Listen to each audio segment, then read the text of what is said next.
hybrid electric cars. Dongfeng. Ganda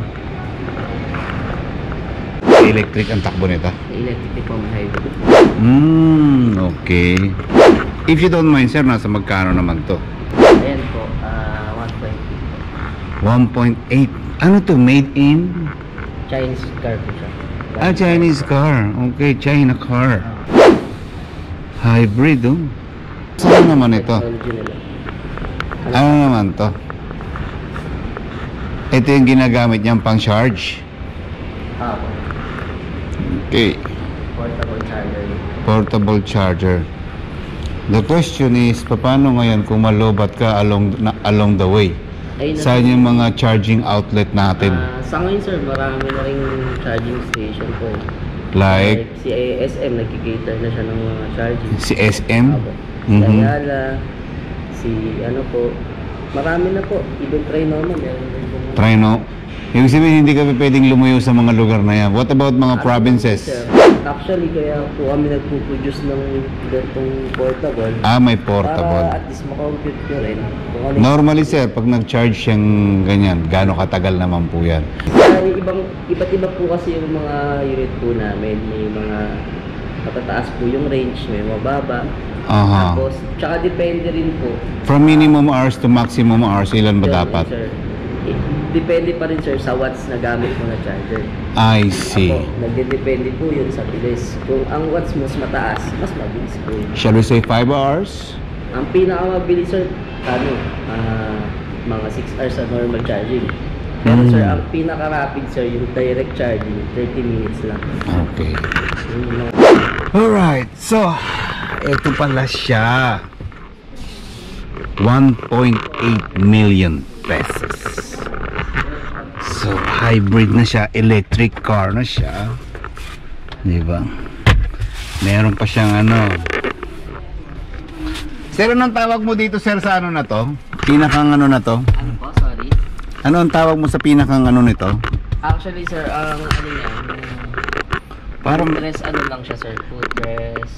Parang footrest, parang very comfy. Bago to, no? Support, mga ganun po. Tapos dito na yung full control niya. Okay, para sa coffee. Ganda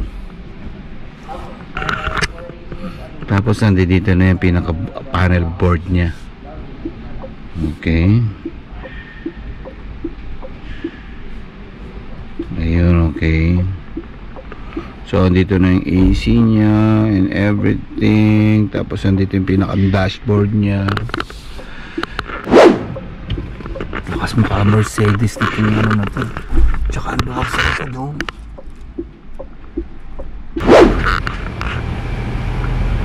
Ano naman, luxury ang dating, Ano?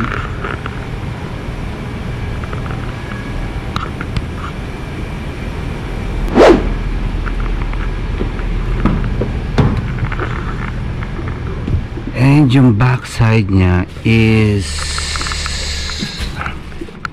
syempre may AC din, may saksakan ng USB, lagayan ng I don't know anything.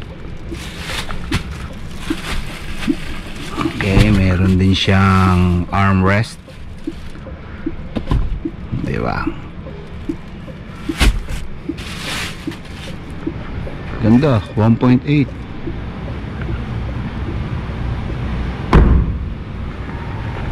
Tapos yung kanyang compartment, yun lang siya. Na inosente tayo. Ayun. Ito naman yung kanyang compartment. Ganda. Nice setup. May speaker pa. Okay.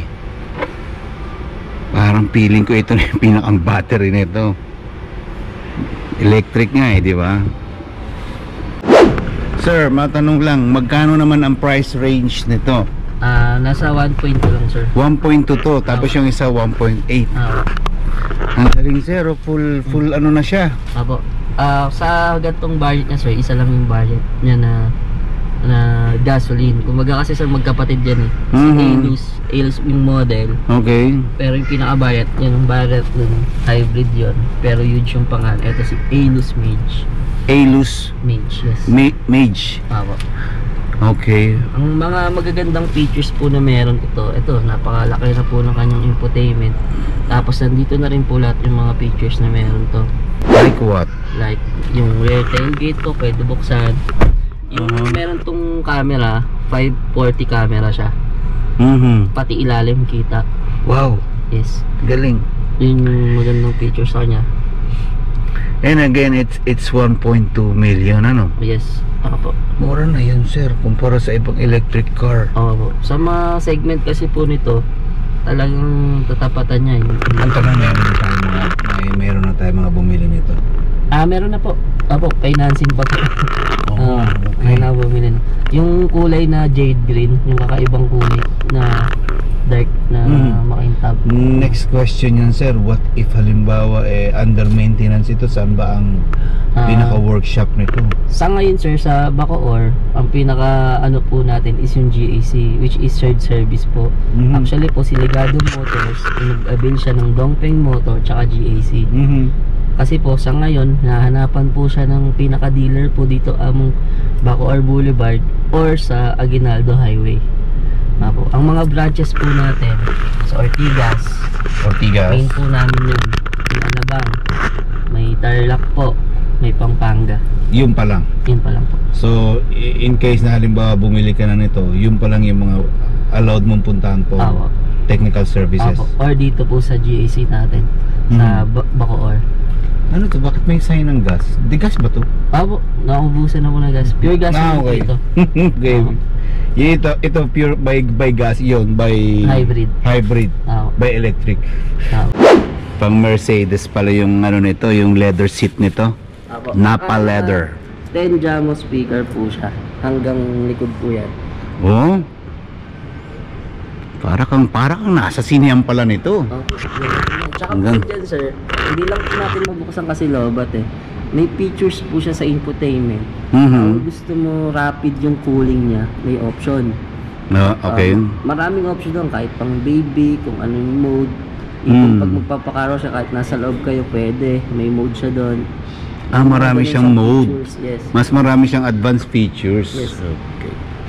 Tapos magaling nito na ano. Pirelli tires yan. Igatin yan. Wala, sabi ni sir, pag tumatakbo ka ng 0 to 65, ang tumatakbo rito is battery. Lumampas ka ng 65, magko-convert na siya into gas. So, dual pala siya. Magaling. Ano naman to sir, itong button na to? Yan yung pinaka-drive mode niya? Yes. May eco mode po, may sports mode, may normal. Okay. Yan. Tapos ito, manual niya to. Yan po yung transmission. Transmission ano? Okay. Anong user po? Mas maganda to sir, konti. Yung wireless charger niyo po ito. Yan. Yan nandito po. Yan. I see. Okay. Basta po yung phone nyo is pwede sa wireless charging. So siguro yung mga phone na pwede mag-charge yan, yung mga hybrid din. Like Apple, mga ganon. Pero kung putyo po yan. Tsaka yung mga ibang phone, kahit Android na pwede sa wireless charging. Ganda.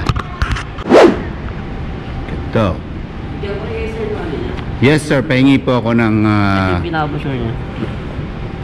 Nandiyan po yung mga in case magkano yung pinaka-down payment nito, mag-ilang years to pay ba ito, pwede mo ba akong bigyan ng information? Okay, nandun dito na. 58 lang yung down niya. 58 yung down. Tapos 39 po yung monthly niya sa 5 years.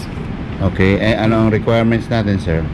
Sa mga requirements po, pag sa in-house pay na, kung employed po kayo, valid government ID po, latest payslip, 3 months payslip, latest COA po, tsaka latest proof of billing.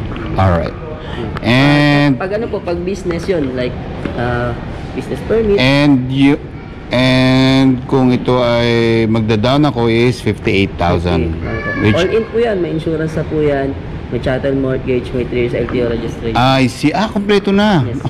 Tapos sir, about sa aming after sales service, Battery po natin, we have 8 years warranty. 8 years warranty ang battery niyan. Tsaka sa vehicle po is 5 years warranty po. I see. Except the consumable po. Kung mas ko po. Sir, thank you very much. Thank you po. So yun guys, nakuha na natin tong specs ng car na to, which is ang pangalan, ano nga ulit pangalan nitong car na to, sir? Si Alus Huge po. Si Alus Huge. Yan, si Alus Huge. Nakuha na natin yung full specs niyan and kung ano ang kagandahan ng car na to. Again, tumatakbo siya sa dalawang klase.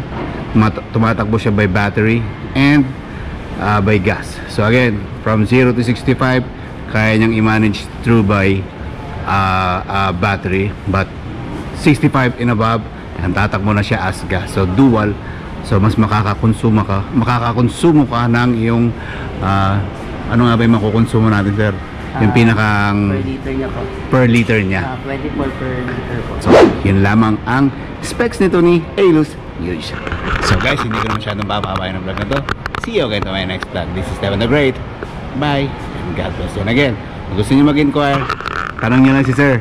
Yan. Alright? So see you. Bye.